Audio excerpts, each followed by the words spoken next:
Hello programmers, কি অবস্থা তোমার? আশা করি সবাই ভালো আছেন। আমাদের এই ভিডিওতে আমরা সি প্লাস প্লাসের অপারেটর পার্টটুকু শুরু করব। আমরা দেখতে দেখতে কিন্তু সি প্লাস প্লাসের 1 থেকে 7 নম্বর টপিক পর্যন্ত শেষ করে ফেলেছি। আপনি যদি মিস করে থাকেন তাহলে এই ভিডিওর বা প্রত্যেকটা ভিডিওর ডেসক্রিপশন বক্সে আমাদের এই পুরো সি প্লাস প্লাসের মেইন প্লে লিস্টের লিঙ্কটা দেওয়া থাকে। আর আমি অবশ্যই আপনাকে সাজেশন করব আমার এই পুরো সি প্লাস প্লাসের সিরিজ বা আমাদের এই শিক্ষাঙ্গন বিডিতে যেটাই আনা হয় একদম সিরিজ সহকারে নিয়ে আসা হয়। তাহলে অবশ্যই একদম প্রথম থেকে প্রত্যেকটা সিরিজ দেখবেন। যেমন আমি যখন সি প্রোগ্রামিংয়ের সিরিজটা বানাই এই সি প্লাস প্লাসের আগেও, ওইটাও কিন্তু অবশ্যই আপনি একদম সিরিয়াল আকারে দেখবেন যদি সি প্রোগ্রামিং শিখতে চান। আচ্ছা, তাহলে এবার আমরা সি প্লাস প্লাসের অপারেটর পার্টটুকু ধরবো। আমরা অপারেটর পার্টে চলে যাই। এই অপারেটর পার্টটুকুকে আমি টোটাল 4টা পার্টে ভাগ করেছি। পার্ট 1-এ আমি অ্যারিথমেটিক্স অপারেটর নিয়ে আলোচনা করব, পার্ট 2-তে অ্যাসাইনমেন্ট অপারেটর, পার্ট 3-তে কম্পারিজন ও রিলেশনাল অপারেটর এবং পার্ট 4-এ আমি লজিক্যাল অপারেটর নিয়ে আলোচনা করব। এটা যেহেতু আমাদের অপারেটরের ফার্স্ট ভিডিওতে, তাই এই ফার্স্ট ভিডিওতে আমি অপারেটরের পার্ট 1 মানে অ্যারিথমেটিক নিয়ে ডিটেলসে আলোচনা করব। সো এখন আসি, এই অ্যারিথমেটিক অপারেটর একদম ফুল রেডি করা আছে আগে থেকেই, কারণ আমি যখন সি প্রোগ্রামিংয়ের ফুল সিরিজটা বানাই তখন সেখানেও কিন্তু অ্যারিথমেটিক অপারেটর টপিকটা আছে। বা যে কোনো প্রোগ্রামিং ল্যাঙ্গুয়েজে আপনি শিখতে চান না কেন, এই অ্যারিথমেটিক অপারেটর এগুলো হচ্ছে বেসিক জিনিস, প্রত্যেকটা প্রোগ্রামিং ল্যাঙ্গুয়েজেই লাগে। তাই যেহেতু অ্যারিথমেটিক্সের পুরো পার্টটুকু তৈরি করা আছে, তাই আমি আবার ডাবলভাবে এই পার্টটুকু তৈরি করব না। এই ভিডিওর ডেসক্রিপশন বক্সের ফার্স্টের লিঙ্কে আমি এই অ্যারিথমেটিক অপারেটরস ইন সি প্রোগ্রামিংয়ের প্লে লিস্টটা দিয়ে দিব। এখন যারা আমার এই সিরিজটা দেখে ফার্স্ট প্রোগ্রামিং শুরু করেছেন সি প্লাস প্লাস, তারা আমাকে একটা প্রশ্ন করতে পারেন যে ভাই, আমি তো শিখতেছি সি প্লাস প্লাস, আপনি আমাকে সি প্রোগ্রামিংটা সাজেশন করতেছেন কেন?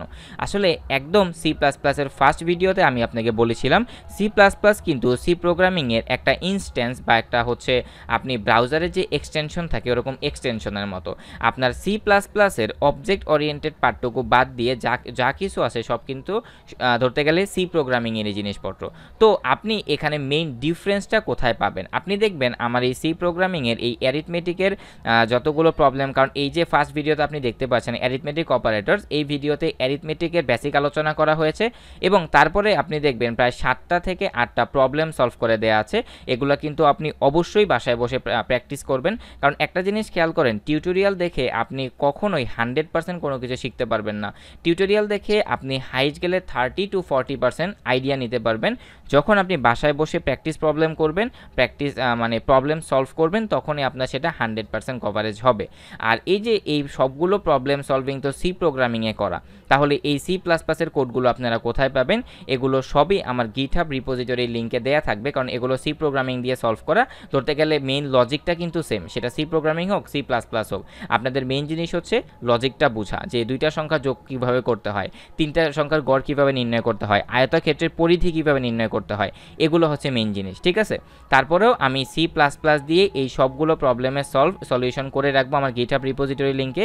কিন্তু আমি আপনাকে আবারও বলছি যে আমার গিটহাব রিপোজিটরিতে আপনি তখনই ঢুকবেন যখন আপনি নিজে নিজে সবগুলো প্রবলেম সলভ করতে পারবেন। তারপরে জাস্ট আপনি আমার রিপোজিটরিতে ঢুকে আপনার কোডের সাথে আমার কোডটা একটু মিলিয়ে দেখবেন, তাহলেই আপনার মেইন শেখাটা হবে। কিন্তু আপনি এই ভিডিও দেখার পরে গিয়ে রিপোজিটরিতে গিয়ে কোডগুলো দেখলেন, তাহলে কিন্তু আপনার মেইন শেখাটা হলো না। তারপরে যদি কোনো প্রবলেম আপনি ফেস করেন, আমাদের ফেসবুক গ্রুপ কোড উইথ হৃদয় আপনি জয়েন করে সেখানে পোস্ট করতে পারেন, ঠিক আছে? আর সবচেয়ে বেটার হবে আপনি এই কোডগুলো করে যদি আমাদের কোড উইথ হৃদয় ফেসবুক গ্রুপে একটু পোস্ট করে দেন, তাহলে আমরা সবাই আপনার কোডটা দেখতে পারবো, বুঝতে পারবো যে না আপনি আমাদের কাছ থেকে বা আমার এই সিরিজ থেকে কিছু একটা শিখছেন। তো এই ছিল আমাদের অ্যারিথমেটিক অপারেটরস। এর পরের ভিডিওতে আমরা শুরু করব আমাদের সি প্লাস প্লাস অপারেটরস 2 এবং পার্ট 2তে আমরা আলোচনা করব অ্যাসাইনমেন্ট অপারেটর নিয়ে। তবে অবশ্যই এই অপারেটরের পার্ট 2 ভিডিও দেখার আগে ওই অ্যারিথমেটিকের বেসিক ভিডিও এবং যতগুলো প্রবলেম আছে সলভ করে দেন অ্যাসাইনমেন্টে আসবেন, এর আগে কিন্তু আসবেন না। আর এই অ্যারিথমেটিক অপারেটরসের ফুল টপিকটা যদি আপনি বুঝতে পারেন, আমাকে এক কাপ কফি খাওয়াতে পারেন, ডিটেলস ডেসক্রিপশন বক্সে দেওয়া আছে। আল্লাহ হাফেজ।